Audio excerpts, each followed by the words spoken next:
ஒரு வயல்காட்டில் 2 கொக்குகள் இனிமையாக வாழ்ந்துட்டு வந்தது. அங்கு மேய வர பசுவோட அவங்களுக்கு ஃப்ரெண்ட்ஷிப் ஏற்பட்டது. பசுவோட உதவியோட எளிதாக வேட்டையாடி அன்னன்னைக்கு அந்த கொக்குங்க சாப்பிட்டுட்டு வந்துட்டு இருந்தது. அப்போ அடர்ந்த மரங்களுக்கு இடையே ஒளிஞ்சிட்டு இருந்த ஒரு நரி கொக்குகளை கவனிச்சிட்டே வந்தது.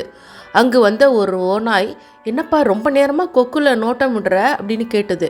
எனக்கு ரொம்ப நாளாக ஒரு ஆசைப்பா, ஒரு கொக்கை வேட்டையாடி ஆறாமரை ருசித்து சாப்பிடணுன்னு. அதுக்கு பல முறை முயன்றுட்டேன், ஆனால் தோற்று போயிட்டேன் அப்படின்னு நாக்க சப்பு கொட்டிச்சு நரி. அதுக்கு ஓநாய் சொல்லிச்சு, நண்பா, இப்பெல்லாம் வேட்டையாடி உண்பது முடியாத காரியம், தந்திரமாக முயற்சித்தா தான் உன்னோட எண்ணம் ஈடேறும் அப்படின்னு சொல்லிட்டு போச்சு ஓநாய். உடனே நரி தீவிரமாக யோசிச்சுது. பசு இருக்கிற நேரத்தில் கொக்கோ கிட்ட போனோன்னா பசு பாய்ந்து வச்சு நம்மளை முட்டி நம்மள விரட்டி விட்டுரும். அதை தவிர்க்கிறதுக்கு முதல்ல பசுவோட நம்ம ஃப்ரெண்டாகிடுவோம், அப்புறம் சமயம் பார்த்து கொக்குவை வேட்டையாடலாம் அப்படின்னு முடிவு செஞ்சுது. அன்றைக்கி ரொம்ப நேரமாக கொக்குலாம் வரல, பசு மட்டும் தனியாக புல்லை மேய்ஞ்சிட்டு இருந்தது. அங்கே வந்த நரி அமைதியாக அமர்ந்துட்டு பசு பக்கத்தில்.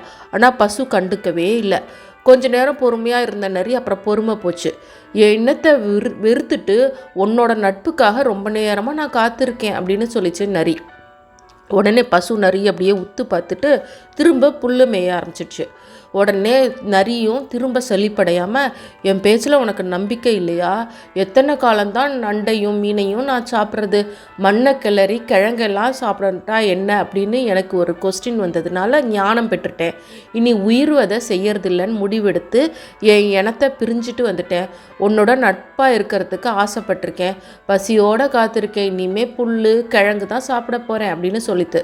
உடனே பசுக்கு என்ன சொல்கிறதுனே தெரியல. ஆனால் ரொம்ப பணிவாக நரி கேட்கும்போது அதால் மறுக்க முடியல. சரி, நம்ம இன்னிலேருந்து ஃப்ரெண்டாக இருப்போம் அப்படின்னு பசு சொல்லிட்டு. ரொம்ப சந்தோஷமான நரி, நாளைக்கு உன்னை இன்னும் பசுமையான ஒரு புல்வெளியை கொண்டு போய் காட்டுறேன், அங்கே நல்ல சுவையான புல்லெல்லாம் இருக்கும், வயிறார நம்ம சாப்பிட்லாம் அப்படின்னு சொல்லிட்டு போச்சு. மறுநாளைக்கு சீக்கிரமாகவே வயல் வரைக்கும் வந்தது நரி. அதை கண்டதும் பயந்து போய் கொக்கு ரெண்டும் பறந்து போய் மரத்து மேலே உட்காந்துடுச்சு. தூரத்தில் பசு வரதை பார்த்த நரி வேகமாக கிட்டக்க போச்சு. போய் வழக்கமாக மேயும் வயலுக்கு வந்த பசு இந்த கொக்கை மேலே பயந்து போய் உட்காந்துருக்கிறத பார்த்துட்டு இந்த நரி சைவமாக மாறிடுச்சு. பயப்படாமல் மரத்தை விட்டு வாங்க, நம்ம இறங்கி இனிமேல் ஃப்ரெண்டாக இருப்போம் அப்படின்னு உரத்த குரலில் சொல்லிட்டு. உடனே பசுவை நம்பிட்டு கொக்குக ரெண்டும், சரி புதிய நண்பன் நரி நம்மளை வளமிக்க இடத்துக்கு அழைச்சிட்டு போகிறேங்கிறான், அதனால் நம்ம அவன் கூட போவோம் அப்படின்னு சொன்ன பசு, நரி நீ முன்னாடி வழிகாட்டு, நாங்கள் பின்னாடியே வரோம் அப்படின்னு சொல்லிச்சு. உடனே நரி முன்னாடி போச்சு, பின்னாடி பசு போச்சு. அதுக்கு பின்னாடி கொக்கெல்லாம் தத்தி தத்தி வந்துட்டு இருந்தது. கொக்குவை கண்ட நரிக்கு ரொம்ப ஆவல் எல்லாம் மீறிடுச்சு. உடனே என்ன பண்ணிட்டு பெண் கொக்கு மேலே விருட்டுன்னு பாஞ்சு கண்ணமைக்கிற நேரத்தில் அதோட கழுத்தை பிடிச்சிடுச்சு.